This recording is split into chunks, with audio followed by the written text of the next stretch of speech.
সুপ্রিয় শিক্ষার্থী ও ভিউয়ার্স, সরকারি বিএড কলেজ আয়োজিত অনলাইন ক্লাসের অংশ হিসেবে উচ্চ মাধ্যমিক পর্যায়ে যে বিজ্ঞান ক্লাস নিয়ে আমি তোমাদের সাথে আছি নীতিশ স্যার। তোমরা জানো ইতিপূর্বে আমি জীববিজ্ঞান দ্বিতীয় পত্রের সপ্তম অধ্যায়, যার শিরোনাম মানব শারীরতত্ত্ব চলন ও নড়ন সম্পর্কিত 7টি ক্লাস নিয়েছি। সেই ধারাবাহিকতায় আজ অষ্টম ক্লাস। তো চলো দেরি না করে শুরু করা যাক।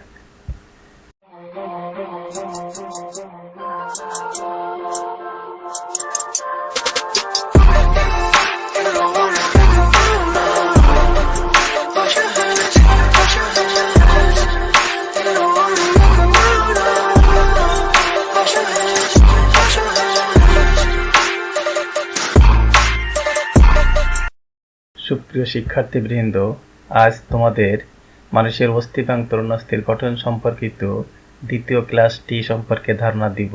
তোমরা জানো মানুষের যে কঙ্কালতন্ত্র সেটি মূলত অস্থি এবং তরুণাস্থি নিয়ে গঠিত। তা গতদিন আমি অস্থি সম্পর্কে বিস্তারিত কথা বলেছিলাম, আজ তরুণাস্থি সম্পর্কিত কথা বলবো। তা তোমরা জানো যে প্রতিটি মানুষের যে কঙ্কালতন্ত্র রয়েছে অস্থির পাশাপাশি তরুণাস্থি রয়েছে। বিশেষ করে দুটি অস্থির যে সংযোগ স্থল, যেটাকে আমরা অস্থিসন্ধি বলে থাকি, এই অস্থিসন্ধিতে তরুণাস্থিগুলির অবস্থান করে।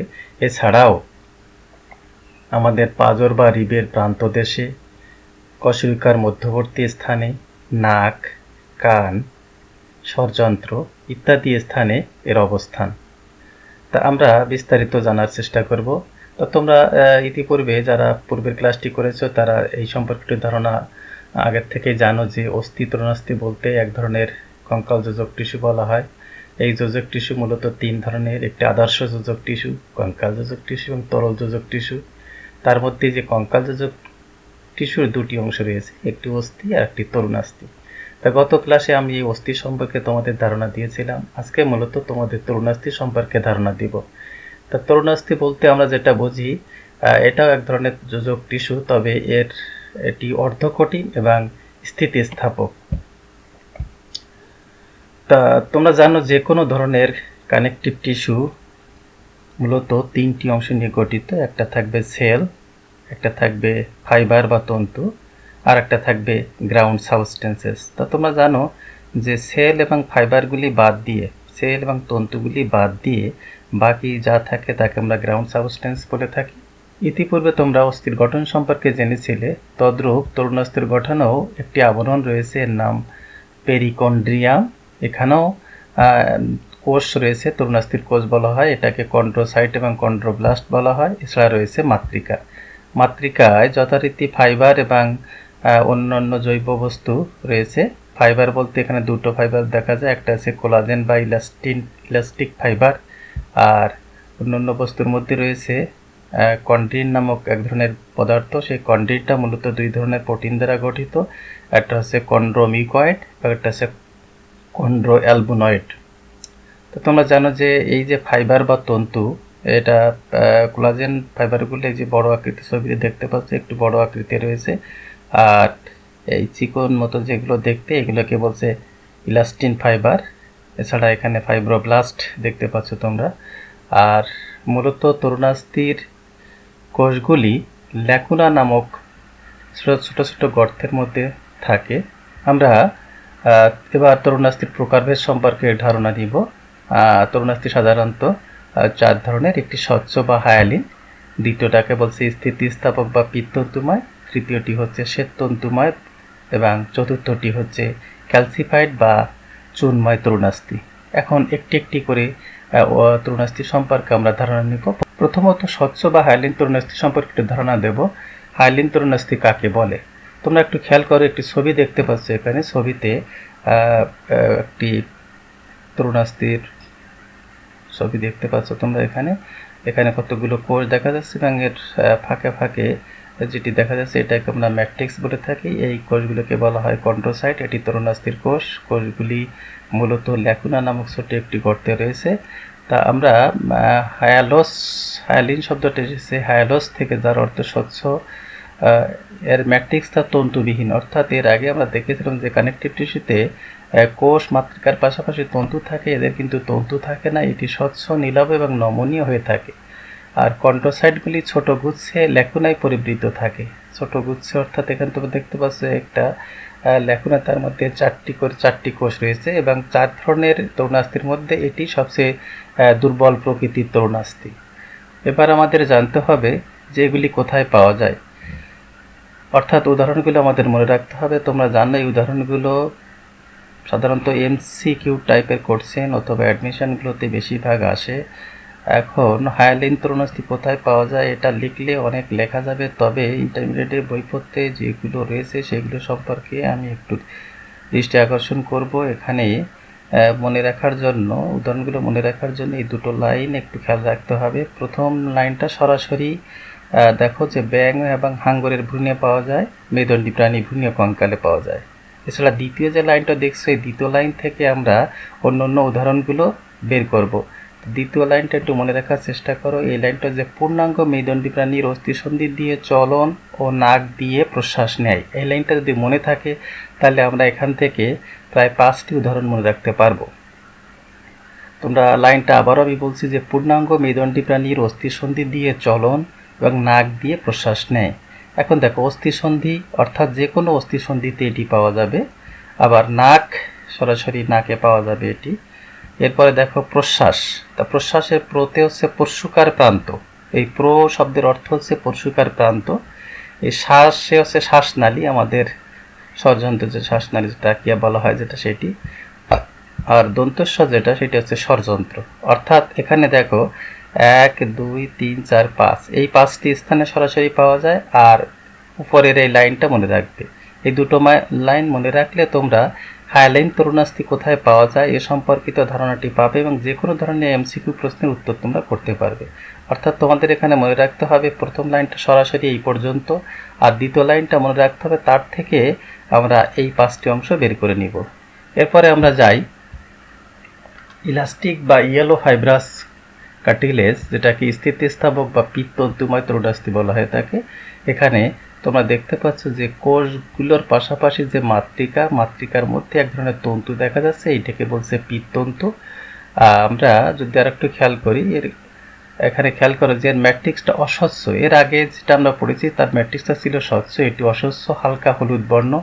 ম্যাট্রিক্স স্থিতিস্থাপক এবং পিত্তন্তুময়, অর্থাৎ এর মধ্যে শাখা প্রশাখা যুক্ত এই তন্তুগুলো একে বলছে পিত্তন্তু থাকে। ল্যাকুনা সর্বদা পেরিকন্ড্রিয়াম যুক্ত, অর্থাৎ ল্যাকুনার চতুর্দিকে পেরিকন্ড্রিয়াম নামক একটি আবরণ রয়েছে। এখানেও আমরা উদাহরণগুলো মনে রাখার জন্য একটা কৌশল অবলম্বন করব। এটা হচ্ছে ইপেট, ইপিইটি, ইপেট। এই 4টি অক্ষর মনে রাখলে আমরা উদাহরণগুলো সহসা রপ্ত করতে পারবো। ইতে দেখো ইপিগ্লোটিস, অর্থাৎ আমাদের আলজিহ্বা। তোমরা জানো আমাদের জিহ্বার পিছনে ছোট আর একটা জিহ্বা সদৃশ বস্তু রয়েছে, এটিকে আমরা ইপিগ্লোটিস বলে থাকি। অর্থাৎ আমাদের ইপিগ্লোটিসটা এই ইলাস্টিক বা ইয়েলো ফাইব্রাস কার্টিলেজ দ্বারা গঠিত। এরপর পিতে হচ্ছে পিনা বলতে কর্ণছত্র। কর্ণছত্র বলতে আমাদের কানের বাইরের যে অংশটা আমরা দেখতে পাই, আমরা যেটাকে কান বলি, এটা আসলে পিনা বা কর্ণছত্র। এই কর্ণছত্রটিও কিন্তু এই ধরনের তরুণাস্থি দিয়ে গঠিত।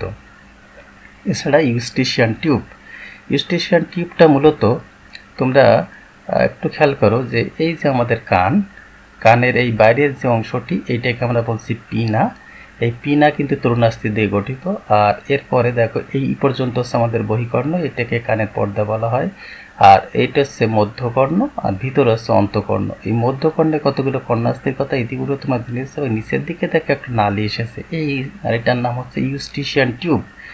এই ইউস্টিশিয়ান টিউবটা মূলত এই ধরনের তরুণাস্থি দিয়ে গঠিত।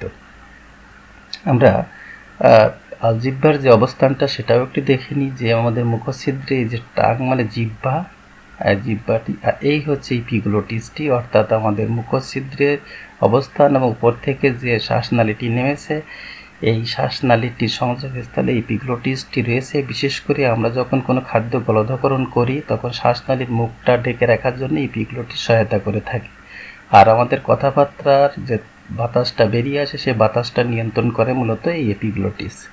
এই এপিগ্লোটিসটাও আমাদের এই ধরনের তরুণাস্থি দিয়ে গঠিত। এরপর আমরা যেটা আলোচনা করব সেটা হচ্ছে হোয়াইট ফাইব্রাস কার্টিলেজ বা শ্বেত তন্তুময় তরুণাস্থি।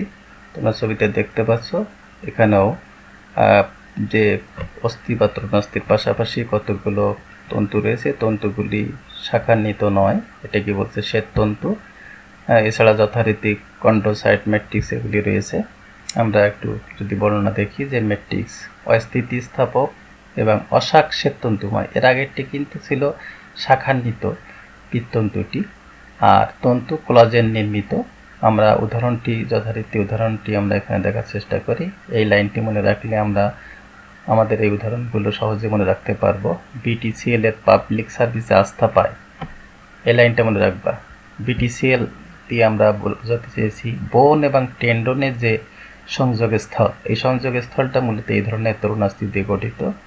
এরপরে দেখো তোমরা পিউবিক সিম্পাইসিস, আর 3 নাম্বারটি হচ্ছে আন্তঃকশেরুকা চাকতি।